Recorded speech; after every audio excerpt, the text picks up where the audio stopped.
Welcome back friends to our channel Azu TMD. After a long time, कुछ students ने demand रखी थी कि सर ग्रामर का टॉपिक शुरू किया जाए। इंग्लिश ग्रामर हम लोगों को बहुत कठिन लगती है, खास करके जो यूपी बोर्ड के बच्चे हैं, यूपी बोर्ड के स्टूडेंट्स हैं, उन लोगों को ग्रामर थोड़ा और इंग्लिश पढ़ने में थोड़ा सा डिफ़िकल्टी महसूस होती है, थोड़ा प्रॉब्लम आती है। इसीलिए आज से मैंने आप लोगों के लिए एक बेसिक से ग्रामर शुरू करूंगा और बेसिक से लेकर एडवांस तक अगर आप 12th कर लेंगे, 12th के बाद अगर आप कॉम्पिटिशन्स एग्जाम देते हैं तो आपको ये ग्रामर काम में आने वाली है। तो बेसिक्स टू एडवांस हमारी सीरीज शुरू होगी आज से ग्रामर की। तो आज का हमारा टॉपिक शुरू करते हैं ग्रामर से ही। तो सबसे पहले हम लोग देखते हैं कि व्हाट इज द ग्रामर। तो ग्रामर पढ़ने से पहले ये चीज जानना जरूरी है कि ये जो ग्रामर वर्ड है, ग्रामर वर्ड क्या इंग्लिश का वर्ड है या अदर किसी लैंग्वेज का वर्ड है। तो ग्रामर वर्ड की अगर हम देखेंगे, ओरिजिन की बात करेंगे, तो it is not a English word, it is not a English word. ये ग्रामर शब्द जो है इंग्लिश से नहीं लिया गया है। इसका ओरिजिन की बात करें तो ये ग्रीक भाषा से हमारा लिया गया वर्ड है। ग्रीक भाषा में पहले ग्रामर को ग्रामेटिके टेक्ने कहा जाता था। ग्रामेटिके टेक्ने का ग्रीक भाषा में अगर हम मीनिंग निकालेंगे तो उसका मीन होता है आर्ट ऑफ लेटर्स।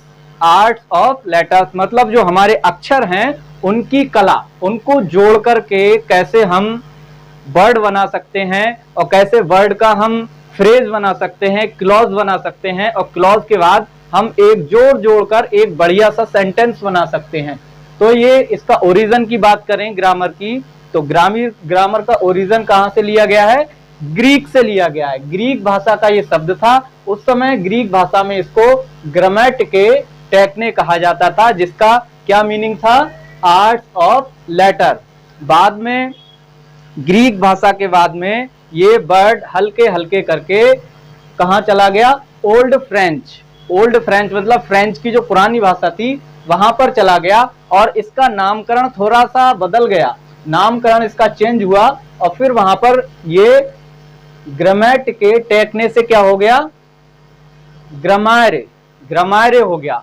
ग्रामारे को बाद में ओल्ड इंग्लिश में लिया गया और ओल्ड इंग्लिश से अभी जो हम प्रेजेंट में पढ़ रहे हैं ये न्यू इंग्लिश के नाम से जानी जाती है। तो न्यू इंग्लिश में अब इसका नामकरण हो गया है ग्रामर। बहुत से लोगों के मन में डाउट आता होगा कि ग्रामर पढ़ना जरूरी है क्या? ग्रामर है क्या?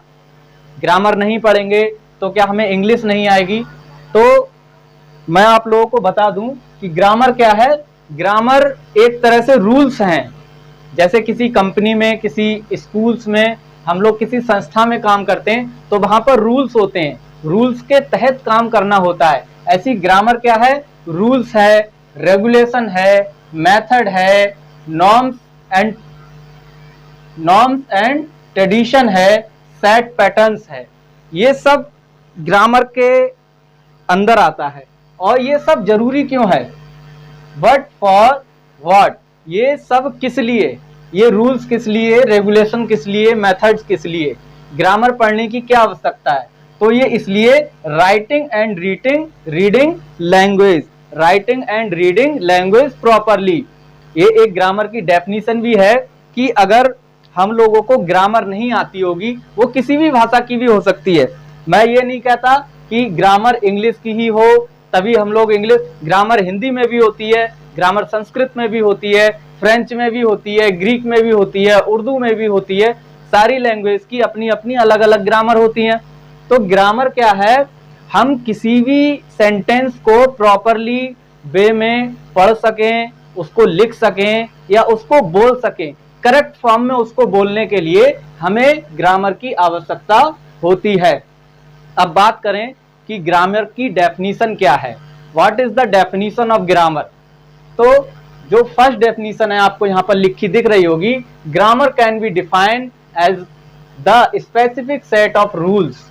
ये स्पेसिफिक सेट ऑफ रूल्स है, रूल्स नियमों का एक सेट है कि हमको किस तरह से एक सेंटेंस बनाना है जो हमारे इंग्लिश में 26 लेटर्स होते हैं उनके साथ किस तरह से हम लोगों को खेलना है। खेलना मतलब ABCD, मान लो कहीं पर लिखा है ATP। अब ATP क्या होता है? ये कुछ नहीं है ATP, इसका कोई भी मीनिंग नहीं निकलता है। और कहीं पे लिखा है APPLE, ये भी लेटर्स हैं, ये भी लेटर्स हैं, लेकिन ये क्या है? मीनिंगफुल लेटर्स हैं। तो इस खेल को, जो 26 लेटर्स हैं, इन्हीं खेल को खेलना, उनके रूल्स हैं कुछ बने हुए, उसे क्या कहते हैं? ग्रामर कहते हैं। This is the set of rules which help us to arrange the words in the sentence to form the proper meaning। ये हमारी सहायता करता है, किस चीज में सहायता करता है? अरेंज द वर्ड्स जो हमारे हैं, लेटर्स हैं, उनको अरेंज करने में, प्रॉपर वे में अरेंज करने में हमारी ये सहायता करता है। और फिर उनको सेंटेंस बनाने में ग्रामर ही हमारी सहायता करती है, हेल्प करती है। फ्रॉम द प्रॉपर मीनिंग, एक प्रॉपर मीनिंग के लिए हमें कोई सेंटेंस बनाना है तो वहां ग्रामर की बहुत ज्यादा उपयोगिता हो जाती है। और दूसरी डेफिनीशन है, ये नॉर्मल सी डेफिनीशन है, बहुत सरल डेफिनीशन है, बच्चों ने पढ़ी भी होगी, छोटे क्लासों में पढ़ी होगी। Grammar is an art. Grammar क्या है? एक कला है। किस चीज की कला है? बाय विच, जिसके द्वारा वी कैन स्पीक, हम लोग स्पीक बोल सकते हैं, रीड एंड राइट, रीड पढ़ सकते हैं, राइट मतलब लिख सकते हैं करेक्टली मतलब बहुत ठीक ढंग से लिख सकते हैं। अब मान लो किसी के घर में कोई पेरेंट्स हैं, किसी के, मान लो वो कभी स्कूल नहीं गए, कभी उन्होंने हिंदी की ग्रामर नहीं पढ़ी, स्कूल नहीं गए, तो क्या वो बोल नहीं सकते हिंदी? वो भी बोल सकते हैं हिंदी, लेकिन ये वर्ड आपको ध्यान रखना होगा, करेक्टली, वो पूर्णतया शुद्ध नहीं बोल सकते। तो ग्रामर हमारी हेल्प करती है किसमें? Can speak, read and right correctly. अब बात करें कि ग्रामर, क्या ग्रामर के टाइप भी होते हैं? तो हाँ जरूर, ग्रामर भी 10 तरह की होती है। कितने? There are 10 types of grammar. ये एडवांस होगा थोड़ी, अगले लेक्चर में हम लोग इनको डिफाइन करेंगे एक एक करके। अभी मैं आप लोगों को बता देता हूं कि ग्रामर के कौन कौन से 10 टाइप्स होते हैं। तो पहला टाइप है कंपैरेटिव ग्रामर, सेकंड है जेनरेटिव ग्रामर, थर्ड है मेंटल ग्रामर, फोर्थ है पेडोलॉजिकल ग्रामर, फिफ्थ है परफॉर्मेंस ग्रामर, सिक्स है रेफरेंस ग्रामर, सेवेंथ है यूनिवर्सल ग्रामर, एट्थ है ट्रांसफॉर्मेशन ग्रामर, नाइन्थ है ट्रेडिशनल ग्रामर और 10th थ्योरेटिकल ग्रामर। तो ये हमारे 10 टाइप्स ऑफ ग्रामर हैं। इनकी अलग से डेफिनेशन हम लोग पढ़ेंगे, डिटेल में पढ़ेंगे, अगले वीडियो में पढ़ेंगे। तो आज के लिए मैं समझता हूं आप लोगों को ग्रामर की डेफिनेशन पता चल गई होगी।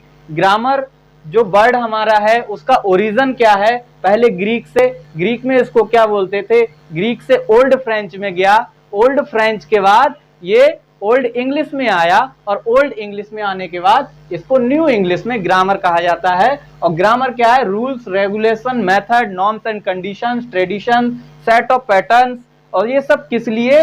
Writing and reading the languages, writing and reading the language of English की पढ़ रहे हैं तो ये इंग्लिश की लैंग्वेज की जानकारी के लिए हमें ग्रामर पढ़ना आवश्यक है। ये डेफिनेशन है दो, इसको हम नोट डाउन कर लेंगे, अपनी कॉपी में उतार लेंगे इसको। और मैं समझता हूं इतना ग्रामर आज की वीडियो में काफी है। अगर आप लोगों को लगता है कि इस तरह की और वीडियो लाई जाए, पूरी सीरीज चलाई जाए, तो कमेंट करके मुझे जरूर बताइएगा। डे बाय डे मैं आपको बेसिक से लेकर छोटी छोटी चीजें ग्रामर की, जो लोग पढ़ना चाहते हैं, बेसिक से एडवांस की ओर मैं आपको लेकर जाऊंगा। तब तक के लिए थैंक यू।